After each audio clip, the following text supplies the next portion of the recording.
Hey guys, welcome to another episode. I want to take this episode to talk about a few different things, three things. One involving the Flash, one involving Blue Beetle, and one involving Red Hulk.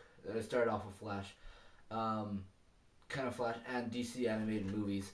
Anyone who's seen DC animated movies know they do a great job. They did Justice League New Frontier. They did the Batman Gotham Knight, the Wonder Woman movie, the Green Lantern vs. Fly, all of which were really good. The one that wasn't that great and still wasn't bad was Wonder Woman. Anyway, though, um, DC animated movies is getting ready to do Batman Under the Hood, which was understandable because Gotham Knight was very different, very more of the animated aspect of it, and dealing with the Dark Knight as far as the movie when it was coming out right before that.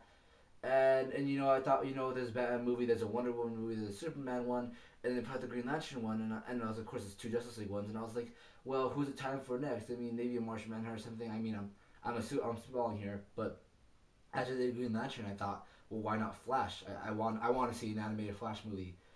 The Flash is the type of character that does not get anywhere near enough credit for how awesome he is. People don't know him. I mean, most people think he's cool, think he looks cool, which he is. His costume's super badass and a million different things, but half the people who say they like him, you ask them what's his secret identity, and they couldn't even tell you.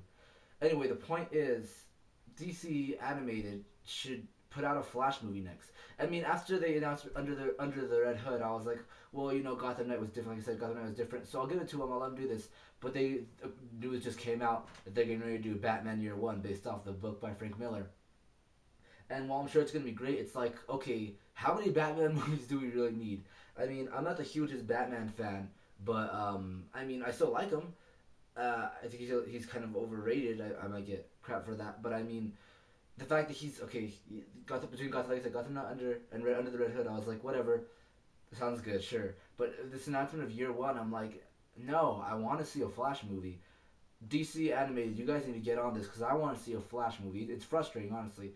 I know news just hit that they're getting ready to do the live action one. Script's just about done. John's great work from him. Glad to see him working on that. But it doesn't change the fact that I want to see an animated Flash. I want to see more of the Flash. And you need to step on it. I mean, I feel like I'm kind of being a dick, but I don't mean to be. It's just that I think there's too much. Everyone knows Batman. Yeah, there's great stories. I'm sure Under the Red Hood's good, and so is Year One. I haven't read either of those. They put it on my to-do list, but it doesn't seem the fact that we've seen a whole lot of them, and nowhere near enough Flash. So that's just my thought on that. Next is Blue Beetle. Johns is Jeff Johns, the writer of DC, also newly promoted. He's working on getting properties for DC movies, such as the up and coming Green Lantern due out in movie theaters next year. So watch out for that. And of course, like I said, Flash is getting ready to start running. And he talks about other projects that DC has hopes for. I mean, now that Warner Brothers is winding down with Harry Potter, they're getting ready to catch it on their DC movies because DC is owned by Warner Brothers. And he talks about wanting to do things like, what do you say? Things like Wonder Woman. Of course, he said Flash and Green Lantern. He said mentioned an Aquaman, and he mentioned a Blue Beetle, Jaime Reyes, which is interesting because his most recent incarnation. Anyone who might have seen Brave and the Bold, actually, I have a poster right here. You can't see that well, but that show on Cartoon Network, that Blue Beetle guy, that's him. And he's talking about wanting to do a live action movie with him, maybe a live action show, see where it goes. But I was really excited. I know a lot of us fanboys may not necessarily be the most excited about it, seeing as we'd rather see one of the older, more classic Blue Beetles like Ted Cord, maybe more than likely Ted Cord. But honestly, I love Jaime Reyes. Yeah, his book wasn't that great. Could have used a better writer, but I think this idea of him is awesome. Me being a Hispanic teenager as well. I mean, and his powers are amazing. I mean, I sat there thinking, of course, I'm a nerd, but I've always wondered, if I was a superhero, who would I want to be? And I've thought them all through. And Flash, things get too boring, life being too slow. And Green Lantern, you always have to report to the Owens. And all these superheroes would be really cool to beat, but they all have these things that just suck about them. While Blue Beetle, he just kicks ass. His Scarab. I mean, yeah, he has trouble knowing what to do and all that, but I mean, overall, he's the one you'd want to be. He can track anyone he's ever met. Costume fully disguises him. Good, quick costume change. Yeah, it's a little painful, but I mean, you're a badass superhero. I mean, it would all work out if you're Blue Beetle.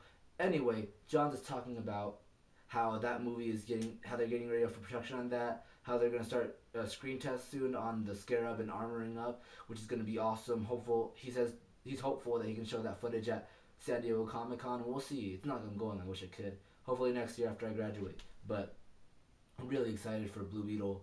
Hope to see that as soon as possible. And I wish I had cable so I could still watch Raven the Bold. Kind of lame, I know. And lastly, we need to talk about Red Hulk issue number 22.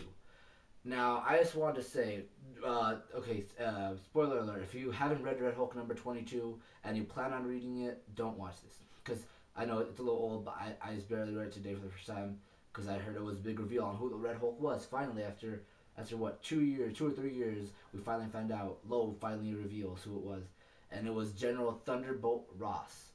I called it from issue one. Issue one, I said this is going to be General Ross. I called it.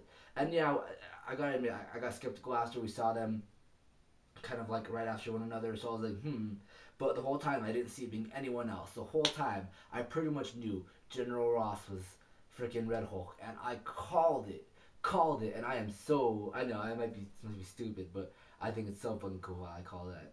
It's gonna be interesting to see where the book goes. I might start reading again because I gotta admit I lost interest in the book. Loeb is one of my favorite writers. He was my favorite up until Ultimatum, where he slaughtered those books. He hadn't been doing too good in Hulk either. He's been on the comeback though. Ever since Ultimate X, he's writing that right now. And it's awesome. Great book. I'm starting to have faith in him again, which I'm glad because I really do love him. He captures the sentiment of a superhero like nobody else. But those are the main things that I talked about. Those are the main things that I just wanted to let you guys know. Flash movie, push for that, guys. If you're one of those nerds on the internet like me, push for a Flash movie. Send DC Animated some emails or something. Blue Beetle, awesome news, and Red Hulk, General Ross. I am totally just proud of myself.